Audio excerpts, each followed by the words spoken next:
नमस्कार, आप देख रहे हैं पी फॉर पॉलिटिक्स। मैं हूं माधुरी कटरे ब्रह्म। आज के हमारे ख़ास मेहमान हैं महाकौशल, मध्य प्रदेश के कद्दावर नेता और बालाघाट की राजनीति के चाणक्य कहे जाने वाले, बालाघाट विधानसभा क्षेत्र के 7 बार विधायक और बालाघाट सिवनी संसदीय क्षेत्र के 2 बार सांसद रहे गौरीशंकर बिसेन जी, जिन्हें कैबिनेट मंत्री भी बनाया गया है। आइए आज जानते हैं इनके जीवन से जुड़ी कुछ खास बातें और वर्तमान राजनीति पर इनकी क्या कुछ सोच है, क्या कुछ प्लान्स हैं, इस पर हम बात करेंगे। सबसे पहले तो गौरीशंकर बिसेन जी, आपका बहुत स्वागत। धन्यवाद। शुरुआत करते हैं आपके शुरुआती जीवन से। तो आप एक किसान परिवार से रहे, राजनीति में किस तरह आना हुआ? 1975 में श्रीमती इंदिरा गांधी जी ने जब इमरजेंसी लगाई, आपातकाल, उस आपातकाल के विरोध में बाबू जयप्रकाश नारायण जी के समक क्रांति के आह्वान पर हमारे जैसे लाखों लोगों ने देश की सेवा का मार्ग अपनाया। और हमने जो इमरजेंसी में लोगों को नज़रबंद किया गया था, जेलों में भर दिया गया था, उनके परिवारों को मदद करने का काम किया। और जब आपातकाल हटा, लोकसभा के चुनाव संपन्न हुए, सम्माननीय मोरारजी भाई देसाई के नेतृत्व में सरकार बनी, और जब राजकीय विधानसभा के चुनाव हुए तो बालाघाट विधानसभा क्षेत्र से जनता पार्टी के प्रत्याशी के रूप में पहली बार मुझे हमारी पार्टी ने उम्मीदवारी का अवसर दिया। और वो मेरे 25 साल की उम्र का पहला चुनाव था। तब से 9 बार विधानसभा का चुनाव बालाघाट क्षेत्र से मुझे हमारे कार्यकर्ताओं ने, हमारी पार्टी ने अवसर दिया है, जिसमें 77 और 80 का छोड़ दें तो बाद में 85 से लेकर अभी तक 7 बार के चुनाव में 7 बार कमल का फूल भारतीय जनता पार्टी से मुझे आशीर्वाद मिला और मैं सतत जनता की सेवा में लगा हूँ। 7 बार विधायक रहना अपने आप में एक कीर्तिमान रहा है और जिस तरह से आप जनमानस में लोकप्रिय हैं, लोग आपको प्यार से भाऊ कहकर बुलाते हैं। ये जीत का मंत्र क्या है? देखिए, चुनाव में जीत का बहुत सरल मंत्र है, जनता से सतत संपर्क, उनके दुख सुख में अपनी उपस्थिति दर्ज करना, उनको मदद करना, और जिस पद को हम धारण कर रहे हैं उसके कर्तव्यों का ईमानदारी से निर्वहन करना, अपने क्षेत्र का विकास हमारी प्राथमिकता होनी चाहिए। हमारे पास जो भी किसी काम के लिए अन्य क्षेत्र के व्यक्ति आते हैं तो उनको सम्मान के साथ उनकी बातों को सुनना चाहिए, जितना समाधान हम कर सकते हैं करने का प्रयास करना चाहिए। और मुझे लगता है कि मैंने तो अपने आप को बालाघाट विधानसभा क्षेत्र तक सीमित नहीं रखा। 85 से ही हम बालाघाट संसदीय क्षेत्र में अपने पूरे ज़िले का प्रवास करते हैं। और बाद में जब सिवनी के साथ हमारा संसदीय क्षेत्र परिसीमन के बाद बना तो सिवनी और बरघाट से भी हमारा सतत संपर्क रहा। मंत्री के रूप में और मंत्री परिषद में आने के पूर्व प्रदेश किसान मोर्चे के अध्यक्ष के रूप में अवसर मिला तो हमने पूरे प्रदेश का प्रवास किया। और जब कोऑपरेटिव मिनिस्टर और पीएचई मिनिस्टर बनाया गया तो पूरे प्रदेश में हमने काम किया, तो पार्टी ने अवसर दिया। और उसके बाद 98 में 2004 में लोकसभा के लिए भी यहाँ की जनता का आशीर्वाद मिला है। तो एक तौर से मैं मानता हूँ कि बहुत लो प्रोफाइल आदमी को रहने की आवश्यकता है, सादगी भरा जीवन रहे, सच बोला जाए, लोगों को उनकी जो रिक्वायरमेंट है, उनकी जो आवश्यकता है, उसके पूर्ति के लिए हमको ईमानदारी से प्रयास करना चाहिए।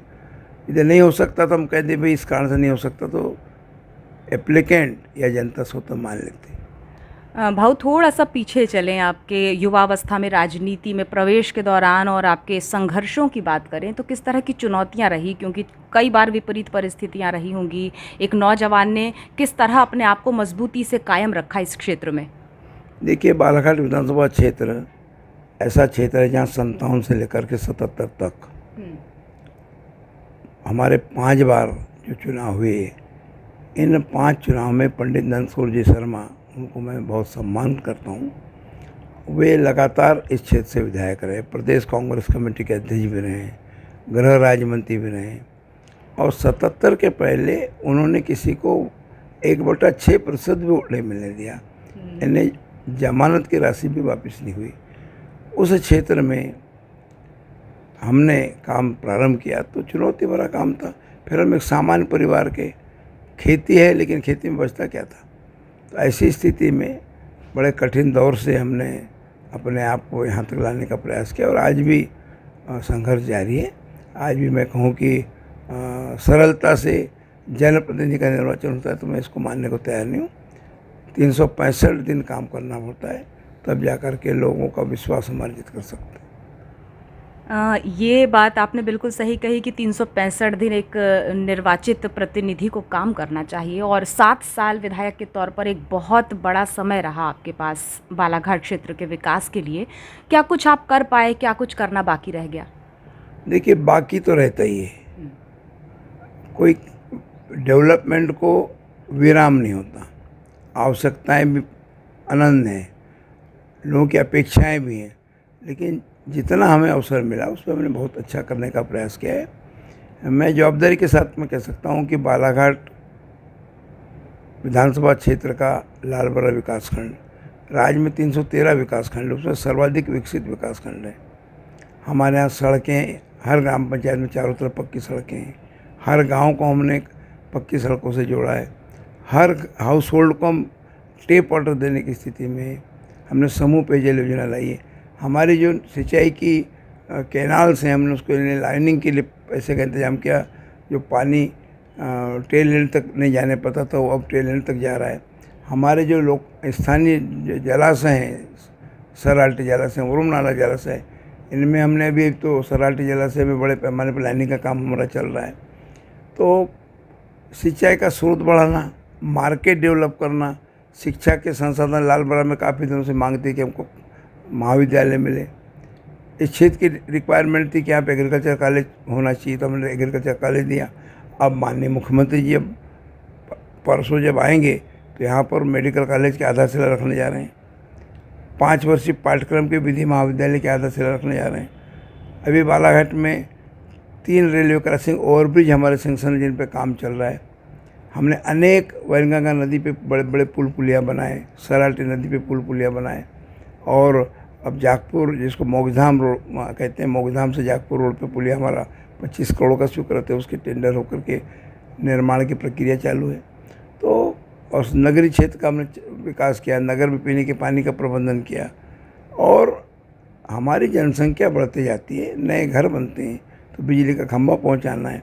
मैं कह दूं कि हर हाउस होल्ड को बिजली का खंभा पहुंच गया तो ऐसा नहीं होता, नया घर बनेगा तो बिजली की आवश्यकता पड़ेगी।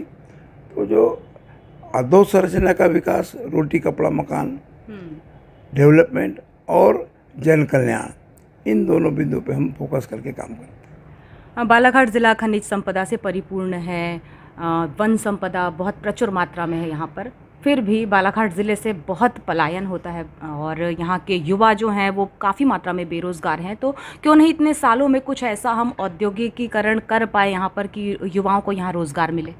नहीं, देखिए, यहाँ पे जो मुख्य रॉ मटेरियल है वो तो है धान, और अभी एपिडा से हमने संपर्क करके यहाँ के हमारे व्यापारी बंधुओं की चावल को एक्सपोर्ट करने की भी नीति को यहाँ के धरातल तक पहुँचाया है। और मैं मानता हूँ कि मध्य प्रदेश में छत्तीसगढ़ राज्य के पृथक राज्य बनने के बाद सर्वाधिक धान चावल का उत्पादन कहीं तो बालाघाट में, उस दिशा में हम अग्रणी हैं। फिर वही प्लांट हमारे लगे हुए हैं। हमारे त्रिविद्या प्रदर्शन लोगों ने और प्लांट लगाए हैं। अब हम इथेनॉल की ओर जा रहे हैं। इथेनॉल के हमारे 2 प्लांट तो चालू हो गए, बाकी गतिमान है। तो डेवलपमेंट क्रमशः होता है, धीरे धीरे होता है। एक बड़ा वादा था रेलवे का ब्रॉडगेज का नहीं होना। अब ब्रॉडगेज होने के बाद में और हमारे यहाँ पे इंडस्ट्री आएंगी और हमारे बेरोजगारों को उसमें अवसर मिलेंगे। बांस का जहाँ तक प्रश्न है कि हम बांस में सर्वाधिक बांस उत्पादक जिले में, लेकिन आज वर्ल्ड मार्केट में हम देखते जा रहे हैं कि सिम्प्लेक्स मिल हमारे रजेगांव के आगे बनी थी, वो बंद हो गई। तो नए लोग इस क्षेत्र में जब आएंगे तब होगा। जैसे हम यहाँ पे शक्कर का कारखाना खोलना चाहते हैं, लेकिन हमको 8000 हेक्टेयर में गन्ना चाहिए। यहाँ का किसान गन्ना नहीं लगाना चाहता, हमने प्रयास किया। तो प्रयास तो किए जाते हैं, लेकिन उसके बाद में जब तक रॉ मटेरियल उपलब्ध हो इस क्षेत्र में सफलता नहीं मिलती। अब वर्तमान राजनीति की बात करें तो आगामी विधानसभा चुनाव में किस तरह की आपकी हिस्सेदारी रहेगी? क्योंकि या आप चुनाव लड़ने के लिए मंशा रखते हैं या आप किसी और को प्रमोट करना चाहते हैं, ये मैं जानना चाहूँगी।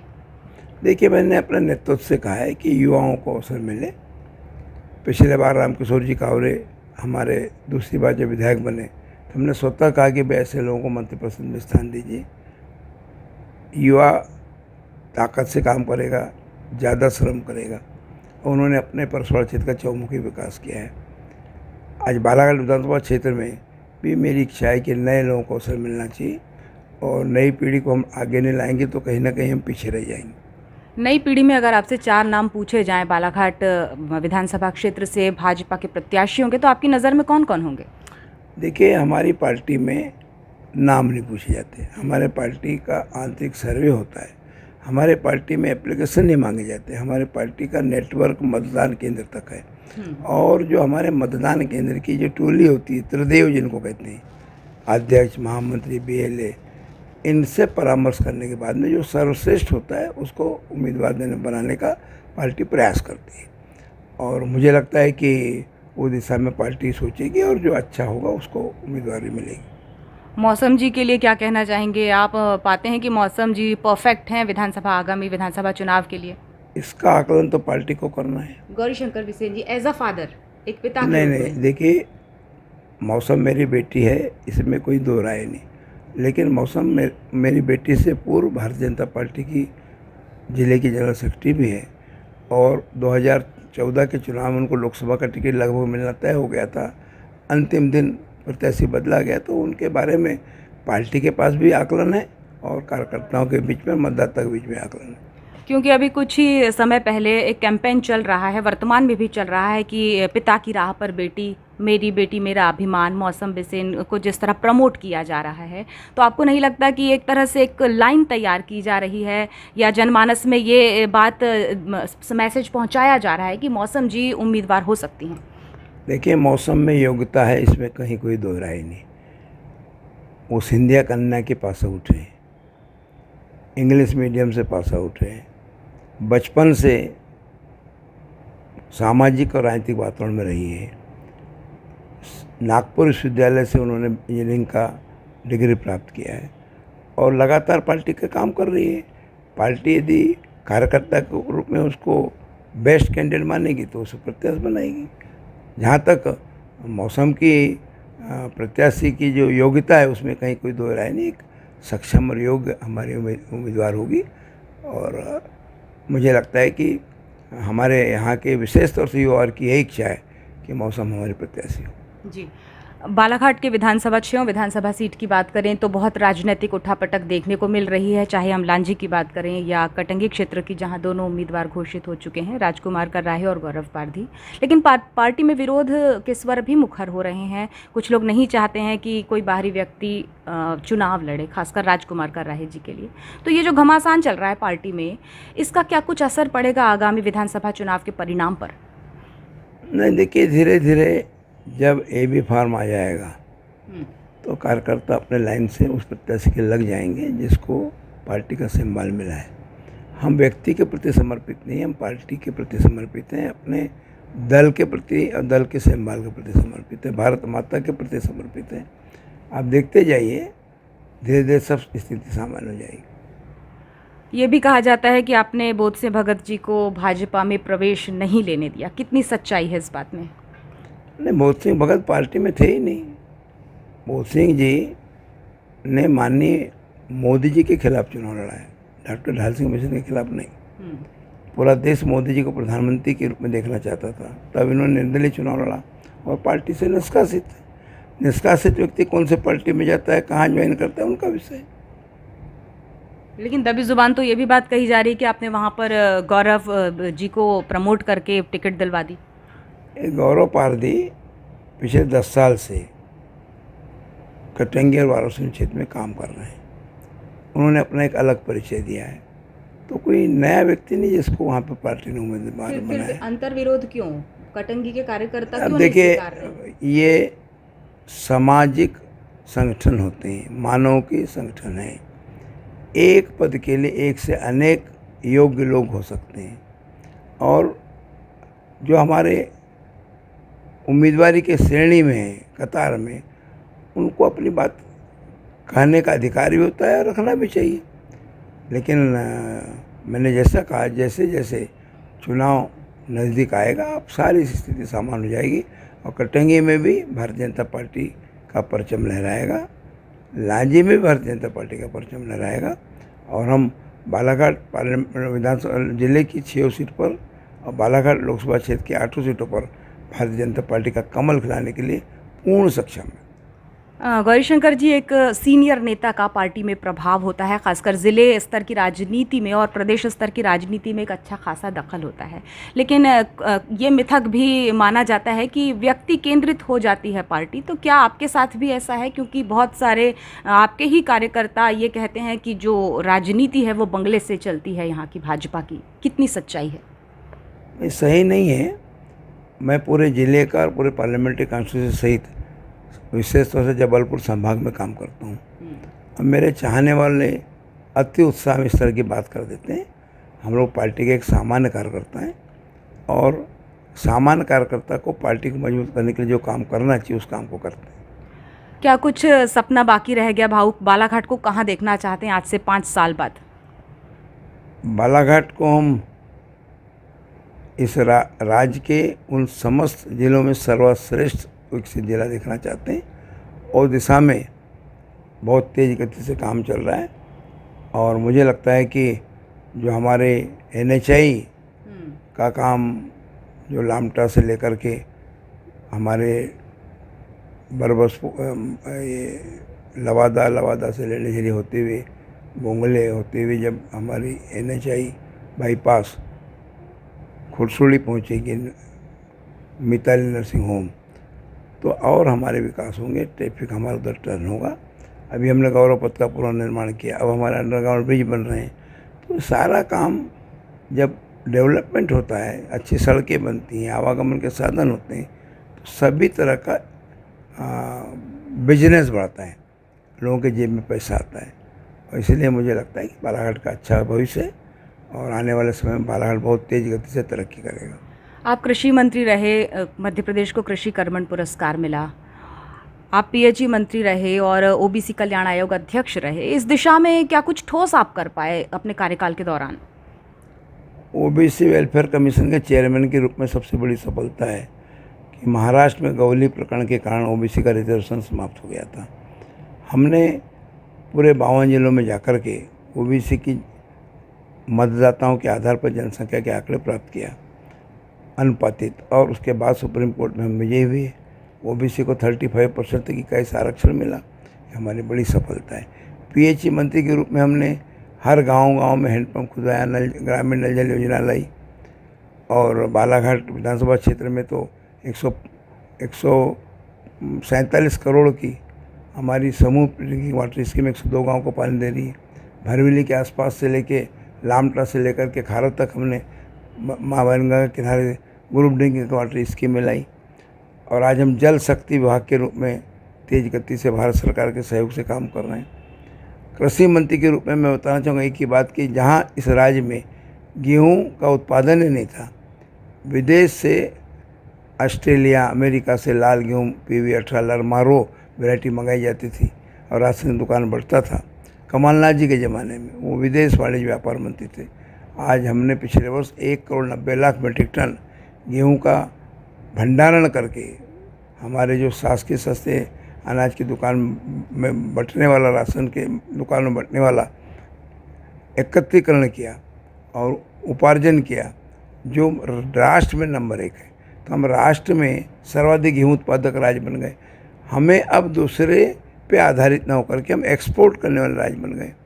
चावल के संदर्भ में हमारे बालाघाट का चावल, मध्य प्रदेश का चावल अपने मध्य प्रदेश की पूर्ति नहीं कर रहा है बल्कि एक्सपोर्ट कर रहा है। तो हमने बिजली का क्षेत्रफल बढ़ाया, सिंचाई का रकबा बढ़ाया, हमने सोलर एनर्जी के रूप में हम आगे बढ़े हैं।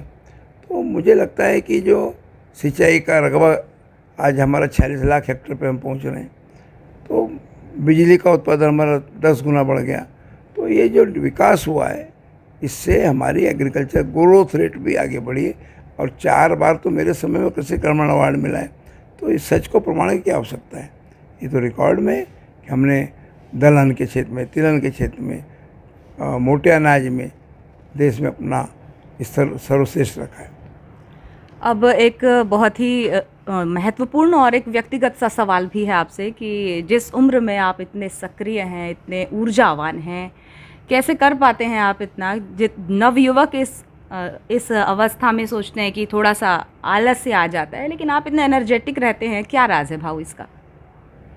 देखिए, संयम से रहना चाहिए और किसी तरह का मानस पटल पर टेंशन नहीं रखना चाहिए, दबाव नहीं। पर टेंशन तो होता ही होगा नहीं, बिल्कुल नहीं। देखिए, टेंशन को एक कार्य मानो कि भाई ये काम हमको करना है, नहीं हुआ तो अगले दिन करेंगे। और हंसमुख रहते जाइए, ज़्यादा लाभ आने की ज़्यादा चिंता करने की ज़रूरत नहीं। और राजनीति को व्यापार न बना करके सेवा माने तो मुझे लगता है कहीं पर भी कोई कष्ट नहीं। और योग करें, ध्यान करें, प्राणायाम करें, अनुलोम विलोम करें, रामदेव बाबा से जुड़ें, श्री रविशंकर जी के मिशन से जुड़ें। तो मुझे लगता है कि यदि हमने शरीर को 1 घंटा दे दिया तो शरीर पूरे आपको 23 घंटे देगा। बालाघाट ज़िले में जाति भी एक बड़ा फैक्टर है। तो कई दफ़ा ये बात होती है कि अरे वो फला एक विशेष समाज के व्यक्ति हैं इसीलिए इतना आगे बढ़ पाए। तो आपको लगता है कि एक नेता को जाति, समाज, धर्म से ऊपर उठकर रहना चाहिए और काम करना चाहिए? ये गलत है। मैं जिस विधानसभा क्षेत्र से जीतता हूँ, यहाँ पे तो हमारी जाति का प्रतिशत बहुत ही कम है। बालाघाट नगर में आज 79 मतदान केंद्र हैं। मुश्किल से 8-9 मतदान केंद्र में पवार समाज के लोग बसे हैं, बाकी जगह तो सभी समाज है। ये निराधार है।